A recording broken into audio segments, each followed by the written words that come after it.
Question 6. The passage as a whole relies strongly on which of the following techniques? So here we have another list of literary terms. These are probably all pretty familiar to you by now, but we'll run through them quickly. A. Alliteration. This is when the beginning consonant sound of two or more words in close proximity is the same, and although there are occasional instances of this device in this passage, you can't by any means say that the passage as a whole relies strongly on it, so you can cross out A. B. Simile. This, as you probably remember, is a comparison between two objects using the word like or as. There is, I believe, only one simile in this entire passage, and that's in the first paragraph here, shattered like a walnut shell.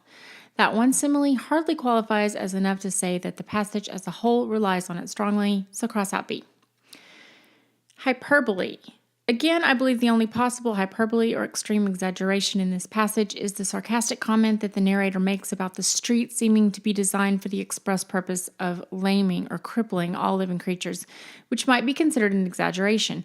However, like the last two, this isn't enough to qualify for this question, so cross out C as well. D. Paradox. Remember that this is a statement or situation in which two things are apparently or actually contradictory but often reveal a truth, and there isn't really anything like that going on here, so cross out D. E. Imagery. So here we are at the last one, and yes, indeed, this passage is chock full of imagery. You could even say that the passage relies strongly on it. The author uses imagery here to paint a picture for us of this incident that happens in a narrow street in the suburb of San Antoine. So the best answer is E. Imagery. Question 7. The contrast between the way people act when there is still wine in the street and when all the wine has been drunk does what? A. It shows that their enthusiasm for anything will inevitably be short-lived. There's no support for this answer. You have to make some assumptions that simply aren't supported by the passage to choose this.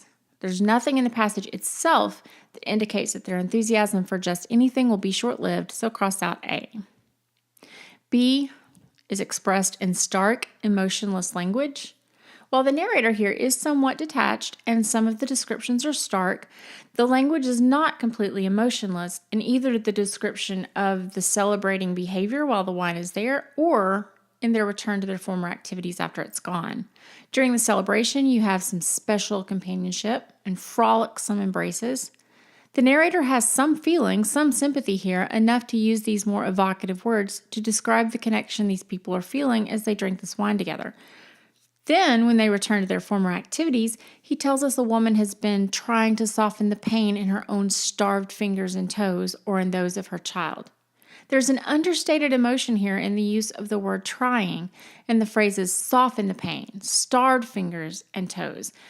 And there's a subtle tugging at her heartstrings that this woman is not only in this situation herself, but that she has a child who's suffering similarly in spite of her efforts. So this surely isn't the best answer if there's a better one. Let's look further. C highlights the poverty and hardships of the characters' lives. This is better. Think about it. Here is this celebratory event when everyone drops what they're doing and starts celebrating and dancing and playing over wine that has been spilled in the street. They are drinking wine from puddles on the ground in the street. Notice that not only do some of them chew on wood of the broken cask or barrel to get the wine that's soaked into it, but they even end up eating mud so that they don't miss out on a drop of the precious wine. These are the actions of people who don't get wine very often, who don't get anything very often, starving people who are living in abject poverty.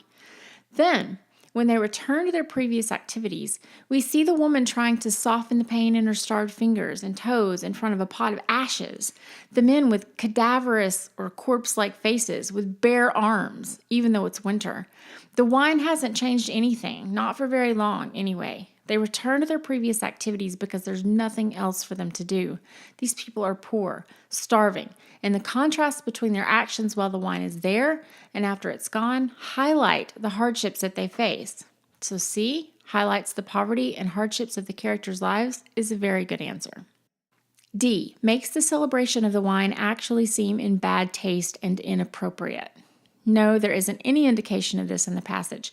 There isn't anything that hints at a sort of judgment that we should feel toward the people about the inappropriateness of their actions, so cross out D.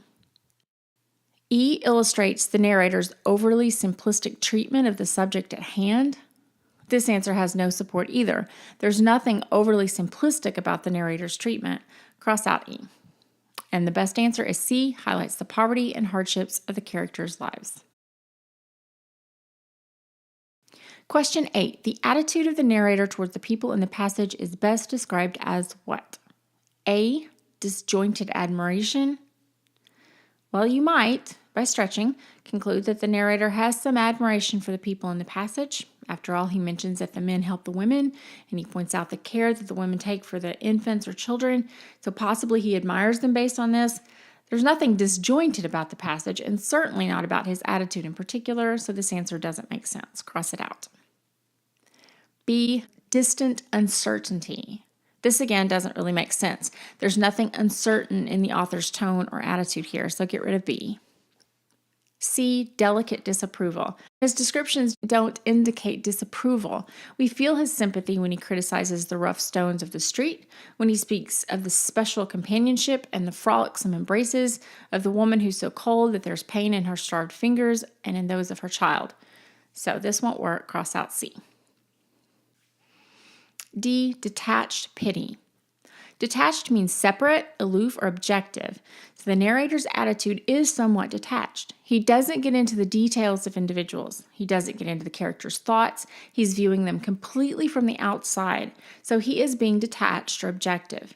However, at the same time, he does have pity for them, as we see in the lines we just looked at. He takes time to mention those small details, such as the woman trying to soften her starved fingers and toes, and that her child is in a similar situation, that the men are so starved that they look like dead people, that they have bare arms in the cold of winter. So, detached pity is a good answer. E, distinct unconcern. No, based on what we just looked at, the narrator does not seem to be unconcerned, and certainly not to a degree that his unconcern is distinct or very clear. This answer is incorrect, so cross out E. And the best answer is D, detached pity. Question 9. Because the setting is specified late in the passage, line 46, it is most likely true that what? A note for this question. This is one of those question and answer choices that indirectly requires you to evaluate what you can and can't know based just on the passage. Remember, when you're answering questions, the answer you choose should not go outside the scope of the reading passage. You might be familiar with the larger work that the passage comes from, in this case, A Tale of Two Cities. Maybe you read it in high school already. But keep in mind that the questions are not designed so that you have to be familiar with the larger work in order to come to the correct response. Sometimes if you are familiar with the work, some answers might throw you off. So let's see what we can do with this. Again, the question is, because the setting is specified late in the passage, line 46, it is most likely true that what? And we see that the setting is Saint Antoine, a suburb of Paris. And our first answer choice is A, knowing where the event took place is the least important part of the passage. No, this is making an assumption that we can't make based on the passage. With nothing else but this passage to go on, we don't know if where this happened is the least important thing or the most important. So we can't choose this answer. We have to cross out A. B, the reader is intended to be guessing where the passage takes place until it is revealed. This isn't a very good answer. The passage is not written in such a way that leads us to assume that we're meant to be guessing about where it happens. We can't find that intentionality on the part of the author, so based on the passage, we can't make that assumption. C, this event is representative of what could happen in other similar places as well. This is better. This is certainly something that could happen in other similar places. It's reasonable to assume that the author puts the location late in the passage so that this event can be seen as representative of what could happen elsewhere. It's not contradicted by the passage. It's reasonable, and we don't have to go beyond the scope of the passage to reach this conclusion. With nothing but the passage to go on, this is the best answer so far. D, the setting is essential to understanding the passage, but would have made the rest of the passage less engaging if revealed earlier. This answer might tempt you if you're familiar with the story in the book. You might know that it's very significant that this is happening in Saint Antoine, Paris. However, remember that the question is not assuming that you know the whole story. Your answer must come from the passage itself. And also, there's no reason to think that the passage would be less engaging if we'd known at the beginning where this is taking place. So this answer won't work. Cross out D. E. Knowledge of the setting is unlikely to play a large role in the reader's understanding of the scene. Again, this answer takes us outside the scope of the passage. Remember, Dickens, the author, didn't write this as a standalone passage for the AP Literature and Composition exam. This is part of a larger story, a novel. We don't know just from this passage if the knowledge of the setting is likely or unlikely to play a large role in our understanding of this scene. So we can't choose this answer just based on the passage. Cross out E. And of the answers we have, the best one is C. This event is representative of what could happen in other similar places as well. Question 10. The purpose of the passage as a whole is to what? A. Suggest that later violence could be avoided. No, there's no indication here that the violence that is hinted at beginning in line 55 could have been avoided. Again, if you're familiar with the book, you might think that the violence that happens later could have been avoided if something were done about the poverty early on. But that's going outside the scope of the passage. And remember that the questions are not designed that way. Nothing in the passage itself suggests this, so cross out A. B. Prime the reader for the violence to follow. This is a better answer. Lines 55 and 56 clearly tell us that violence is to follow. Prime here means prepare, and this passage leads up to lines 55 and 56, where we're told that violence is coming. Blood is going to be spilled on the street stones, just like the wine was spilled, and many of these people will be stained with it. So yes, you can assume that this passage is preparing us for violence to follow. Because of lines 55 and 56, we don't have to go outside of the scope of the passage itself to assume that. So B is a good answer. C. Place blame on the people of the neighborhood for future violence. There's no blame indicated here. As a matter of fact, just based on the passage, we don't know for sure if these people will be victims of the violence or the perpetrators. We're just told that blood will be spilled on the street and that the stain of it will be on many of these people. Whether they're to blame or not is not addressed here at all. Again, watch out here if you already know the story. Just based on the passage, you have to eliminate C. D. Analyze the relationships of the people in the neighborhood to humanize their struggle. No, there's not any analysis of the relationships of these people. Some of their interactions are described, but they are not analyzed. Cross out D. E. Examine the nature of a conflict that could lead to violence. There is no conflict mentioned here other than that of man versus nature with the cold, or man versus environment with the impoverished conditions, and we don't get any indication of how or even if those particular conflicts lead to violence, so this answer won't work.